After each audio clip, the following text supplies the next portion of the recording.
మనం ఈరోజు doctor BR Ambedkar Konaseema జిల్లా కొత్తపేట నియోజకవర్గంలో ఉన్నాం. మనతో పాటుగా 43 సంవత్సరాల సుదీర్ఘ రాజకీయ అనుభవం ఉన్నటువంటి వ్యక్తి, అలాగే ఎన్నో పదవులు అలంకరించినటువంటి ఈరోజు పార్టీ ఆవిర్భావ సందర్భంగా మనం ఆయనతో మాట్లాడే ప్రయత్నం చేస్తున్నాం. ఆయన ఎవరో కాదు, ఇప్పుడు కొత్తగా పోలిట్ బ్యూరో సభ్యులుగా అయినటువంటి రెడ్డి సుబ్రహ్మణ్యం గారు. నమస్కారం. నమస్కారం. కోనసీమ జిల్లాలో తెలుగుదేశం పార్టీ పరిస్థితులు ఎలా ఉన్నాయి సార్? అంబేద్కర్ కోనసీమ జిల్లాలో తెలుగుదేశం పార్టీ చాలా బలోపేతంగా తయారైంది.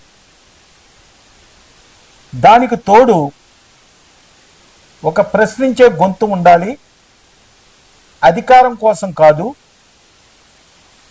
ప్రశ్నించే గొంతు జనం మధ్య నుంచి వినిపించాలని ఒక ధ్యేయంతో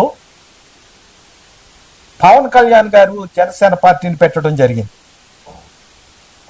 ఆనాడు కీర్తి చేసులు నందమూరి తారక రామారావు గారు అధికారం కోసం కాదు, ఆంధ్రుల యొక్క ఆత్మ గౌరవాన్ని కాపాడటం కోసం పార్టీని పెట్టాలని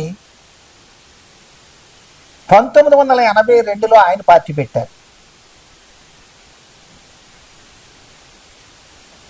ఈరోజు ఆంధ్రప్రదేశ్ రాష్ట్రంలో ఒక్క ఛాన్స్ ఇమ్మని జగన్మోహన్ రెడ్డి గారిని ముఖ్యమంత్రి చేస్తే అభివృద్ధి కుంటుపడిపోయింది. దానికి ప్రజలంతా కూడా విసుగెత్తిపోయారు. విసుగెత్తిపోయి ఏ ప్రభుత్వం అయినా ఒక పక్క సంక్షేమం, మరొక పక్క అభివృద్ధి కోరుకుంటారు. ఈ అభివృద్ధి కుంటుపడిపోయింది కాబట్టి మరలా అభివృద్ధి ధ్యేయంగా పనిచేసే ప్రభుత్వాన్ని తెచ్చుకోవాలని ఎన్నికల కోసం ఎదురు చూస్తున్నారు. ఇప్పుడు ఎన్నికలు వచ్చాయి, అందుకని ప్రజలు కోరుకునేదే రేపు జరగబోతుంది. ప్రజలు ఏం కోరుకుంటున్నారు? జగన్మోహన్ రెడ్డి గారి ప్రభుత్వాన్ని మార్చి ఈ కూటమిని అధికారంలోకి తీసుకురావాలని కోరుకుంటున్నారు. ఈ ఇద్దరికీ తోడు తెలుగుదేశం పార్టీ అధినేత చంద్రబాబు నాయుడు గారు, జనసేన అధినేత పవన్ కళ్యాణ్ గారికి తోడు ఈ కేంద్రంలో ఉన్నటువంటి మోడీ గారు ఒక అడుగు ముందుకు వేసి ఈ ఎన్డీఏలో భాగస్థులయ్యారు. అందుకని ఈ ముగ్గురు భాగస్వామ్యంలో రాష్ట్రంలోనే బాగుంది పార్టీ. ముఖ్యంగా కోనసీమ, ఈ అంబేద్కర్ కోనసీమ జిల్లాలో మా సతీమణి రెడ్డి అనంతకుమార్ గారు జిల్లా పార్టీ అధ్యక్షులుగా పనిచేస్తున్నారు.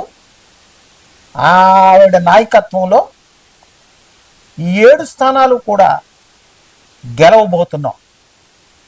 పొత్తు ధర్మాన్ని పాటించి ఇప్పుడు గన్నవరంలో జనసేన అభ్యర్థి, రాజోలులో జనసేన అభ్యర్థి, అలాగే అమలాపురంలో తెలుగుదేశం పార్టీ అభ్యర్థి, ముమ్మిడివరంలో తెలుగుదేశం పార్టీ అభ్యర్థిని, కొత్తపేటలో, మండపేటలో, రామచంద్రపురంలో ఇక్కడ తెలుగుదేశం పార్టీ అభ్యర్థులు.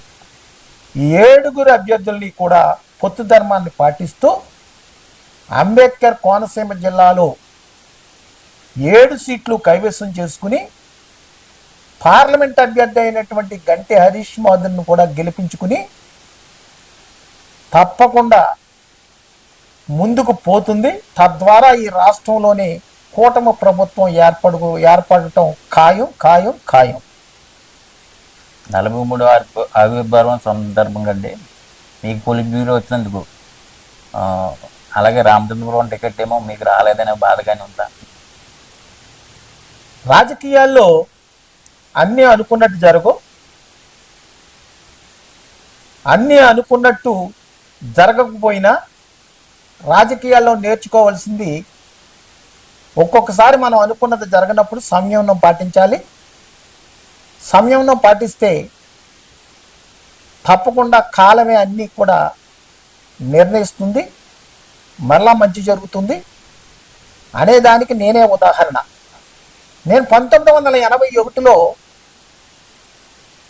కొత్తపేట గ్రామానికి సర్పంచ్గా నెగ్గి రాజకీయ శ్రీకారం చుట్టాను. 1982 అంటే అప్పటికి ఇంకా తెలుగుదేశం పార్టీ రాలేదు. 1982లో నేను గ్రామ సర్పంచ్గా రాజకీయ ఓనామాలు దిద్ది క్రియాశీలక రాజకీయాల్లో ప్రవేశించి ఆ తర్వాత 83లో తెలుగుదేశం పార్టీ కీర్తి చేసుల నందమూరి తారక రామారావు గారి పార్టీ పెడితే ఆ పార్టీలో జాయిన్ అయి పనిచేసినటువంటి వ్యక్తిని. నాకు పదవులు కొత్త కాదు. నేను జిల్లా స్థాయిలో తెలుగుదేశం పార్టీలో ఉపాధ్యక్షుడిగా ప్రధాన కార్యదర్శిగా పనిచేశాను.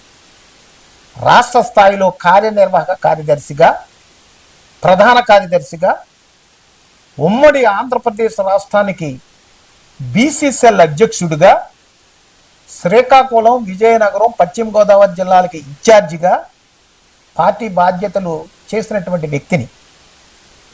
ఏ పదవి ఇచ్చినా ఆ పదవికి న్యాయం చేయాలని తపన పడే వ్యక్తిత్వం కలిగినటువంటి వ్యక్తిని. పదవి కోసం ఏనాడు కూడా నేను తహతహలాడలేదు.